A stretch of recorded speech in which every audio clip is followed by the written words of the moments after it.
বৈষম্য বিরোধী ছাত্র আন্দোলনের অন্যতম দুই সমন্বয়ক হাসনাত আব্দুল্লাহ ও সার্জিস আলমকে ট্রাক চাপা দিয়ে হত্যার চেষ্টা করা হয়েছে। বুধবার চট্টগ্রাম কক্সবাজার মহাসড়কে সন্ধ্যা 7:30টার দিকে এই হত্যা চেষ্টার ঘটনা ঘটে।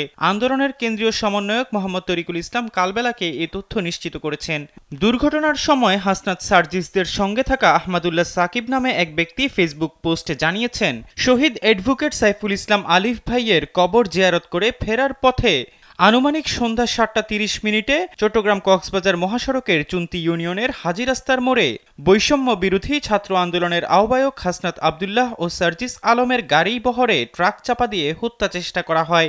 আমরা বাইক নিয়ে আটকানোর চেষ্টা করলে আমাদেরও চাপা দেয়। এলো ভিশন মুশকিল আসান অফার। যে কোনো ব্র্যান্ডের পুরনো ফ্রিজ নিয়ে চলে আসুন ভিশন শোরুমে আর নিয়ে যান নতুন ভিশন ফ্রিজ 20% পর্যন্ত ছাড়। আল্লাহর কৃপায় বেঁচে ফিরছি। লোহাগাড়া থানার দায়িত্বরত সহকারী উপপরিদর্শক মোহাম্মদ আলিম বিষয়টি নিশ্চিত করেছেন। তিনি জানান, ঘটনার সঙ্গে জড়িত ট্রাক জব্দ করা হয়েছে।